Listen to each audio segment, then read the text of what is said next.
Hello, I'm Chris Athenis. I'm a KMP developer. Tech support's coming out for that probably next week.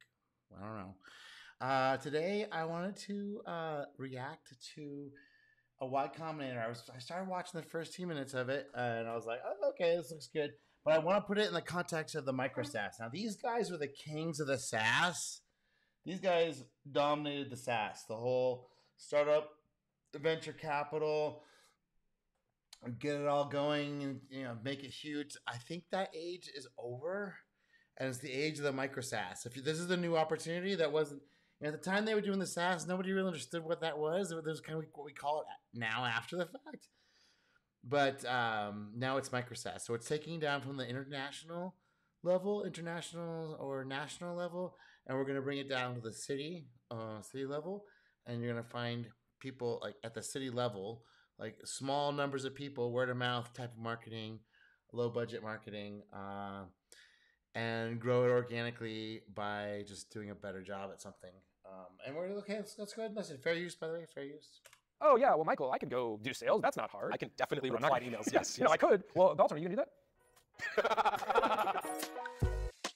Welcome to Dalton Plus Michael. Today we're going to talk about, do you need a business co-founder?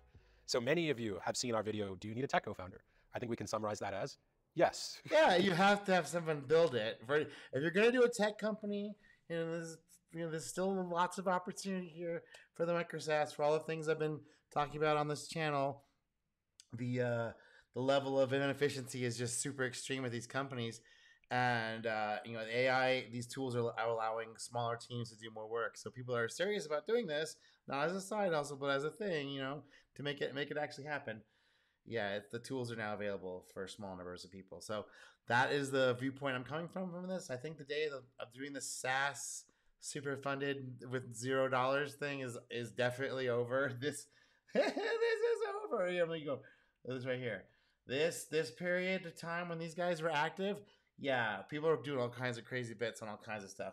Now that's not a thing, and we're gonna have an age where you have to bootstrap stuff. But there's all this opportunity now that honestly, just only the MicroSaaS people are starting to pick up on this stuff.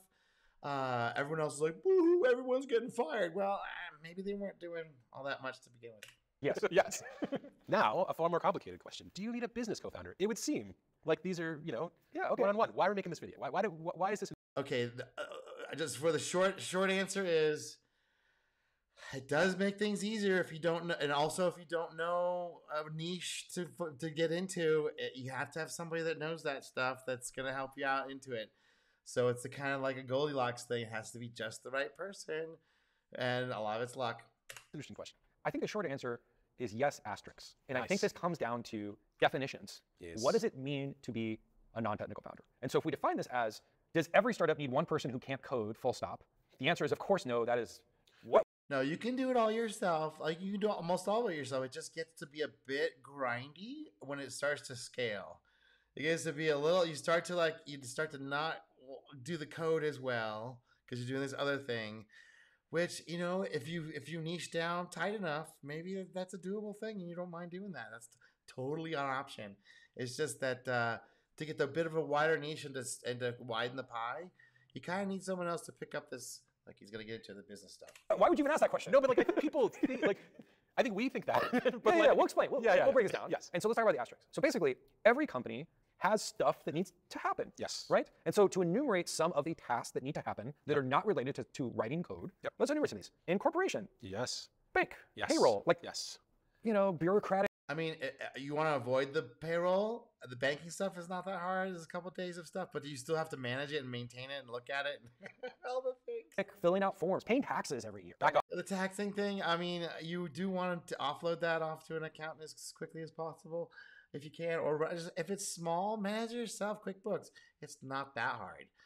But once it starts to get up to speed, you want to hand that off to somebody that's like, okay, I'm going to do this now. I'm going to take care of this. And you can do the code thing. The code thing is a thing on by itself. It's like the code thing and knowing the product space and how to deliver things cost effectively. That's a whole thing. And then there's all this business.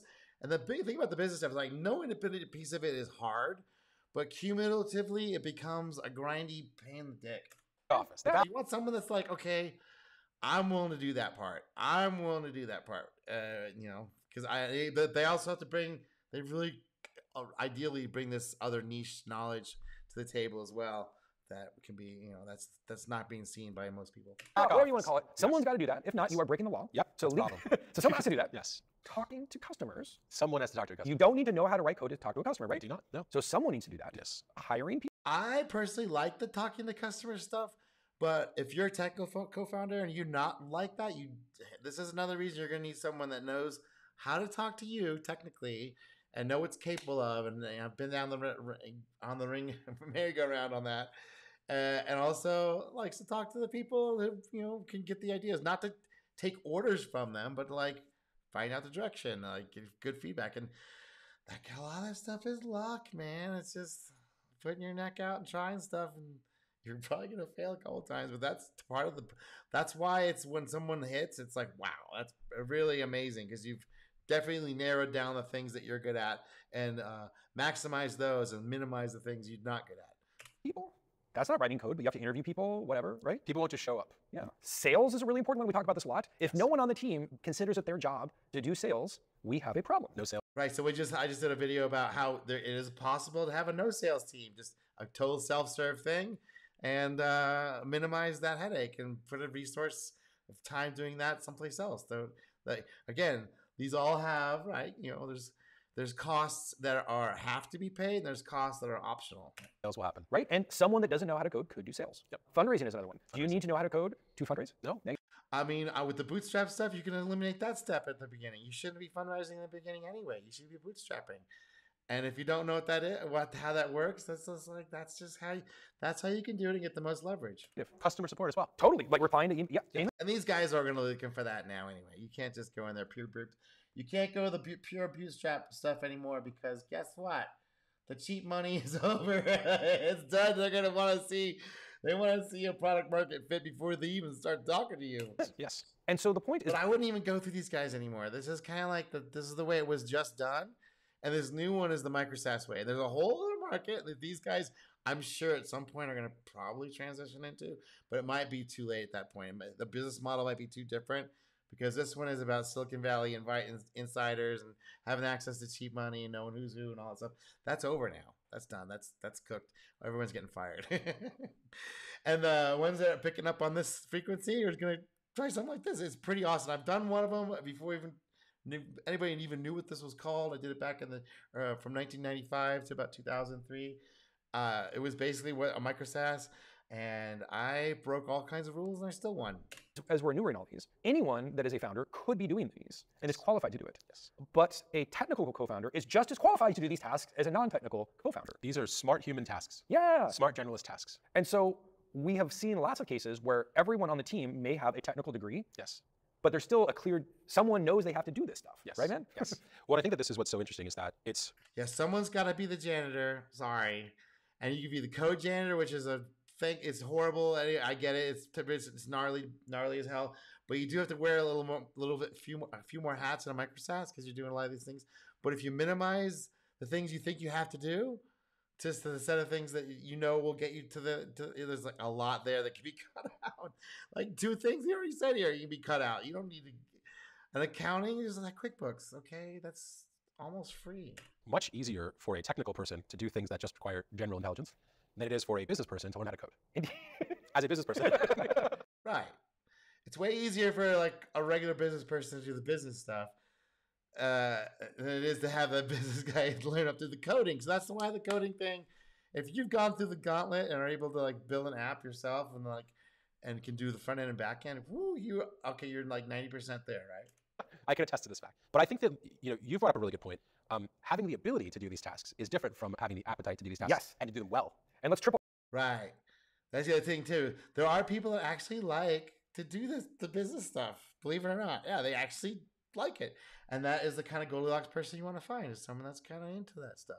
Underline that word, appetite. Yes. It's not, oh yeah, well, Michael, I could go, do sales. That's not hard. I can definitely But reply to emails. Yes. I could. Well, Dalton, are you going to do that? Long pause. I think you should look into that one. Yes. I think this is extremely important, right? And I think that when we're looking into this question, we have to ask ourselves, like, who is going to adopt these tasks and responsibilities? It can be a technical person, it can be a non-technical person. You need someone on your founding team who's willing to adopt these tasks and do them well. Yeah, with Yeah. So if you're just a one person, it's always gonna be on you, and it does get a little grindy. It does get a little grindy. It does take your efficiency away. I've done it, and it's not optimal. I really don't. If I had it in my mind to like offload this thing, I would have offloaded. I should have offloaded a lot sooner. When I started making money, as soon as I started making money, I should have offloaded it. But I didn't know that. What I didn't know now, I was just winging it. I just had the capability to make the software and market it rudimentarily, however I winged it, and like listen to what people tell me and like say, that's stupid, or try little experiments and things. So I didn't know a lot of stuff then, but I know a lot more now. And the thing that there's a market for this is awesome. Vigor, with excitement, with like they want to be the best in the world at those tasks, and not begrudgingly full of excuses why they don't want to do it, or that work is beneath them, or whatever. Right? Bringing toxicity into the company. Yeah, that work is beneath the thing. You gotta let that shit go, man. You're gonna be doing work that's beneath you the whole time. Like, where did this come from? Anyway, this is like, I don't know, the mindset that happened. I'm not sure where it came. Just because the job is nice, it's supposed to be every part of it's cushy. It's like, no, tech is like a brutal on your body. It's like also wrecks your mind in a lot of ways. You're dealing with people that are not nice to you a lot. It's like, ugh. So if you can minimize the number of people involved, you can actually make his position better for you. But you have to understand that you're gonna be doing some shit work, and that's fine. Whatever. It's not that bad. Stop whining. Like, no, not that. I also think what's interesting is that if you are a technical person and you happen to be solving your own problem, the idea that you would need a business co-founder is not only confusing because, let's say you're building a dev tool, like your business co-founder probably is not the right person to sell or fundraise or hire or talk. Right. If it's something specialized that. But if you're going after some other local audience, trying to take a piece of pie from somebody else, or start some other type of business operation, I'm not going to tell you what that is. There's a bunch of them out there. The MicroSaaS people, you can look at list all kinds of stuff. To customers. Yeah. So literally, the idea that you couldn't do those tasks is actually silly. Like, a technical person should be doing those tasks. Yes. And if you're solving a problem, it's a technical problem. Like, it's kind of a no-brainer that you don't need a business co-founder. Maybe you need another co-founder. I mean, this is an example, we'll talk about examples a little bit later, but like, if you look at something like NVIDIA, yeah, all the founders are technical. All of them were electrical engineers with, master's degrees or something in electrical engineering. So the first business I did, whether it was this MicroSaaS thing, was video special effects plugins for these motion graphics tools that just came out, like After Effects and Premiere and what was it, Final Cut was at the end there, Media 100, all these older, what was it called, Avid. There's all these effects things. So I was basically selling developer tools to more graphic design people, and I knew them because I really like working with them because I'd been working in other businesses like that, desktop publishing and stuff.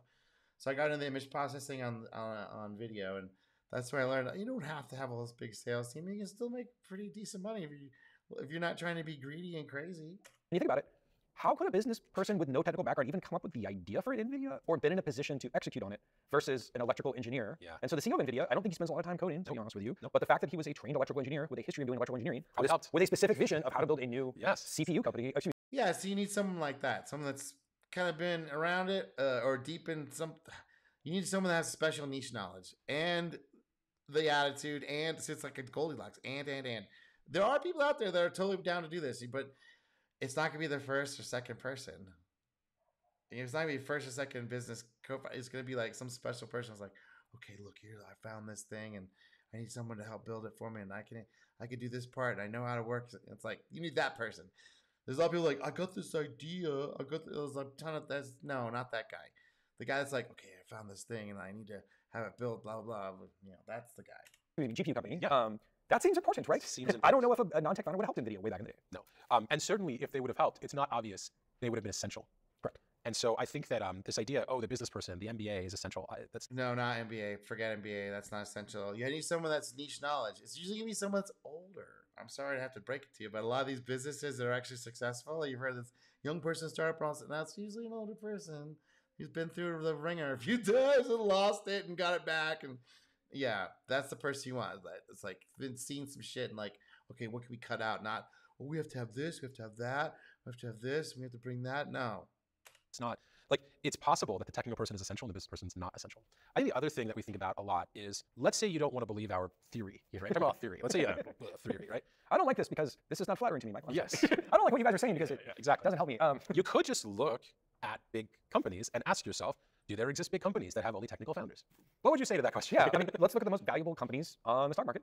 Google is obviously two technical founders. Yes. NVIDIA, we just talked about, is all Yes. technical founders. Yes. Microsoft was two technical founders. Yes, it's that you have to have a technical founder for doing technical work and technical machines that are taking the jobs over the way we used to with like a machine or Excel spreadsheet or some like text messaging or whoever. It's like, yes, it has to be technical.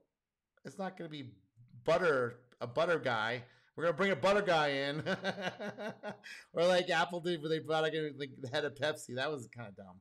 They shouldn't have done that. That was the people, oh, we just bring up it's just a business process. No, it's not. Steve Jobs, the reason why all these products are amazing, because he was like, no, we have to make it really like this, like cool. And so he was like imbuing his shit into how we experience it. Yeah, that's the thing. Founders, when they Pretty viable company. pretty valuable company. So wait, that's of the most valuable companies in the world. That's 3 of them so far. Yeah. Facebook is complicated about who's He's also an asshole. counted as a co-founder or not. But like, Zuckerberg was a technical Said no a lot. founder and Yes. Microsoft and all that. And then if you look in the YC portfolio, Stripe, Yep. Dropbox, Yep. There's a theme here, Yeah. friends. So sometimes I like to say, like, hey, even if you don't want to believe these theories, you could just look it up, Yeah. right? If this is your question, do I need a business co-founder? You could just look it up and be like, well, people didn't need one. Yeah, but the people will be able to point to other examples, and that's fair. We're not Not this saying is that not- you shouldn't. You need a specific, special kind of business founder. Not just, we're going to get a business founder. You got an MBA, went to Harvard?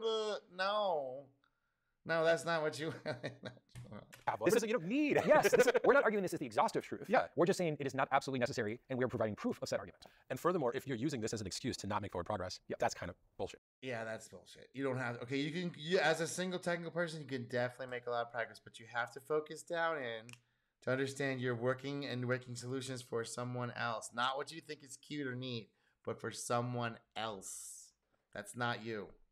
And here's a corollary to this, is sometimes we see when you're selling into an industry where a non-technical founder does have industry expertise and knows the language of their customer, that can be very helpful. I'm not arguing necessary. Yes. Smart people can learn anything, in my opinion, okay? But imagine you wanted to sell legal software. Sure. If you had one of the founders who, instead of learning how to code in college, they went to law school and they were a practicing attorney, and then you had to sell to attorneys. That could help. That sounds pretty legit, help. right? That's the kind of Goldilocks, yeah.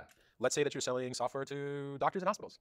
It might help that there's someone who's a doctor, or Yeah. maybe you're making a prescription drug, or maybe you're making a drug distribution company. Like, yep, might help. What I will say though is that like, don't let yourself be held back by these fake limitations. Yeah. These are fake. I think that's such a great way to like, Yeah, that's what we love to do this. Technical people, we all see all the errors and problems, while you don't see someone running past you saying, I'm going to try it anyway.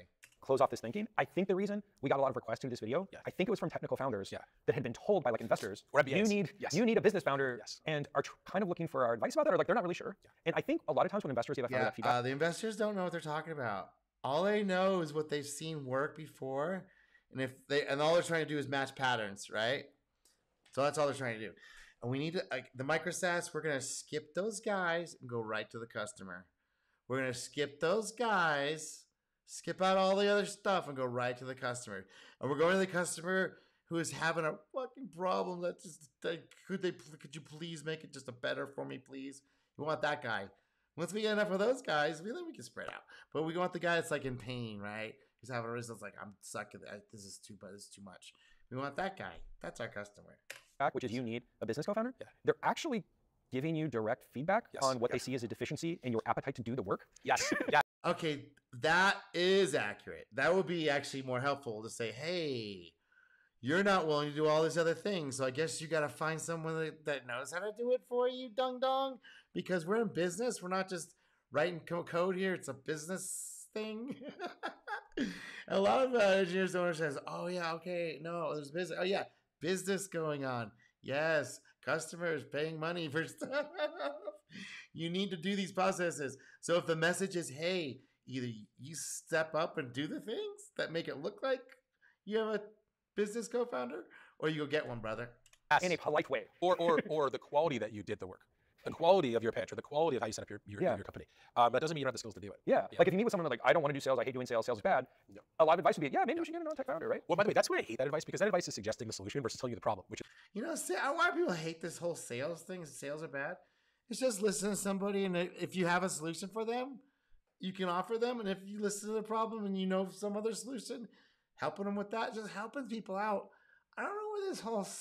I guess there has been a lot of slimy sales stuff going on where people are promised the moon and they're always getting burned. Like, oh, why did I promise that? It's like you do have to use your head a little bit about some of this stuff, but sales is just helping people solve their problems. Like if you have the thing that solves their problem and it's cheaper and easier and faster than what they're doing now, you're letting them know about it as an option and then let them decide. What do you think? What do you think sales is? She's like, hey, you might have to talk to your customer. Like, you don't seem like you like that. That's going to screw you. There are many ways of. Yeah, you do have like, okay, so software development in the future is all about people. It's been about people the whole time. The technical guys got to mask it for a little while, but now it's coming back to the forefront. It's like, it's all about helping people with these problems, trying to use these tools, these crazy technical tools, these diodes and digits and whirring little magnets to solve problems for people, other people, not us. Our problem is we want to time off, but other people problems. That's what we're no solving that. You could learn to like it. You could hire someone who does. You could hire an engineer who does. You can hire. But I do think that don't believe this idea that there's some magic with like one business person plus one tech person equals that's right. startup win. No. And I think along these lines, sometimes people. No, it's more about the attitude. It's always been about the attitude. There's no way to get around this. You do have to like helping people. You do have to like it. I'm sorry.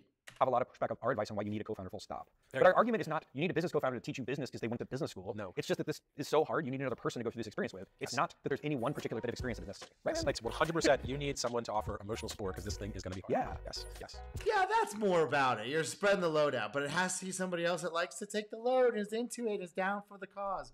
All right, that's my opinion. Peace out.